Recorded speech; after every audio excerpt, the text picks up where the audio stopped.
کچھ لوگوں کو میں نے دیکھا اپنی ماؤں کو, بہنوں کو اور بیویوں کو ڈیلی دکان سے آ کے 500 دیتے ہیں. یہ ان کے ہاں معمول ہے.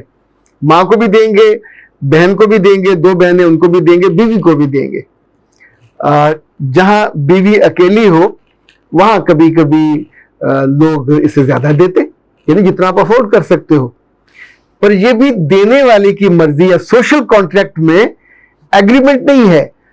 جن نکاح ناموں میں ایگریمنٹ ہوا ہو کہ جی 5,000 10,000 آپ انہیں دو گے ماہانہ جیب خرچ, اوکے اٹس فائن, باقی میں ایگریڈ نہیں ہے.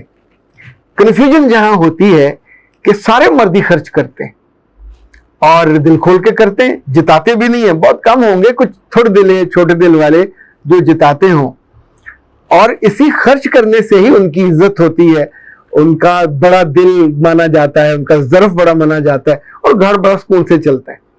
پر جہاں جہاں مسئلہ یہ آتا ہے کہ لڑکیاں کماتی ہیں اور میاں ڈیمانڈ کرتا ہے کہ اب تم مجھے بھی دو یا گھر پہ خرچ کرو, یا منہ سے نہیں کہتا پر وہاں مسلسل اس کی آمدنی کو لے کے گڑبڑ گھٹالا ہوتا ہے. کچھ لوگوں نے تو زیادتی کی انتہا یہ کی کہ لڑکیوں کے ATM کارڈز لے لیے, اکاؤنٹ سے پیسے آتے ہیں تو وہ اس کو استعمال کر جاتے ہیں, اور وہ بیچاریاں مزاروں کی طرح کہ جن کو آخر میں فصل تھوڑی سی ملنی ہوتی ہے نا, کچھ بھی نہیں مل پاتا. تو یہ ظلم کی ایک اور بری شکل ہے. پچھلے دنوں 1-2 بچیوں نے بیرون ملک سے مجھ سے پوچھا کہ ہم جو کماتی ہیں تو ہمارے میاں پاکستان میں ہیں اور وہ ہم کو پاکٹ منی نہیں بھیجتے, تو کیا ہم کو رشتہ رکھنا چاہیے یا توڑ دیں؟ تو میں نے اسے کہا کہ لو میرج ہے؟ اس نے کہا نہیں. تو ارینج میرج ہے. تو ارینج میرج میں اگر مرد وہاں پہ ہوگا تو اپنی بیوی کو بلانے کے لیے خرچہ کرے گا, بلائے گا. یہ شادی اگر آپ یہ سمجھے ہو کہ مقابلہ کرنے کے لیے کی جا رہی ہے تو بیٹا یہ نہیں چلے گی. اگر سمجھتے ہو کہ دل جیتنے کے لیے کی ہے تو چلے گی. اگر سمجھتے ہو کہ یہ اپنی نسل آگے بڑھانے کے لیے کی ہے تو چلے گی. پوری دنیا میں, یورپ میں, امریکہ میں ایک سوشل کانٹریکٹ انڈرسٹینڈنگ بن گئی ہے کہ جو مرد کماتا ہے اور جو عورت کماتی ہے ایک ہی گھر میں, تو دونوں گھر کا جو کرایہ نصف دیں گے اور دونوں گھر کی گروسری پہ نصف کریں گے, اور جو باقی اخراجات ہیں وہ بھی 50-50.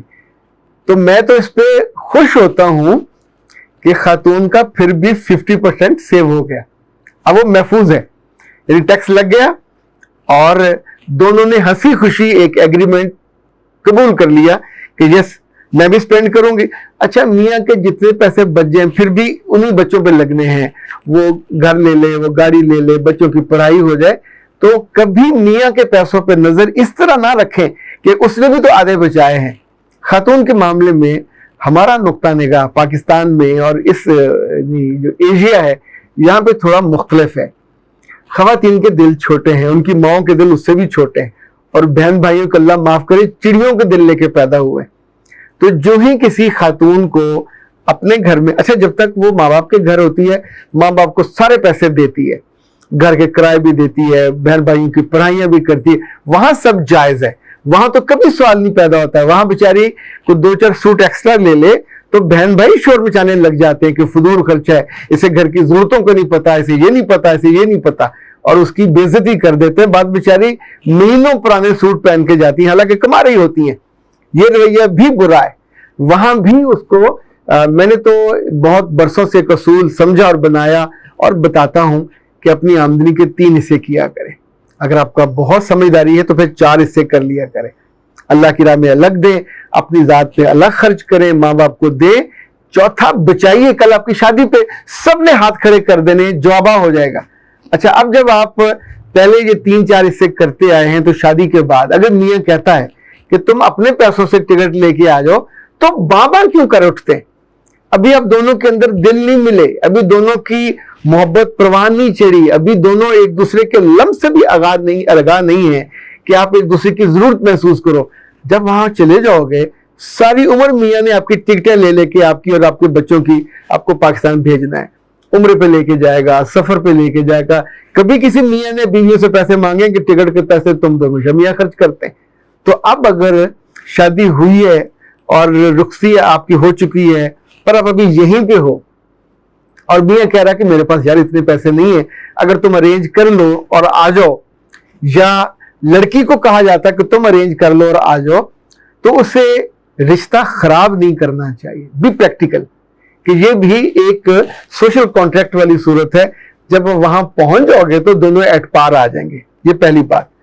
اگر وہاں جا کے آپ میاں سے پاکٹ منی مانگتے ہو تو پھر اس سے پہلے آپ کو یہ کرنا ہوگا کہ اپنی آمدنی کا نصف یا تو میاں کے ہاتھ پہ رکھو گے، یا جیسے کہ اوپنلی انڈرسٹینڈنگ ہوتی ہے کہ یہ خرچے کے لیے، اور مجھے آپ سے لائک میری اہلیہ کی جو پینٹنگز ہے بعض 10-20 ہزار کی بکتی ہیں، وہ ماشاءاللہ اور بہت سے کام کرتی ہے، تو اس کو اللہ کی راہ میں دینے کا شوق ہے.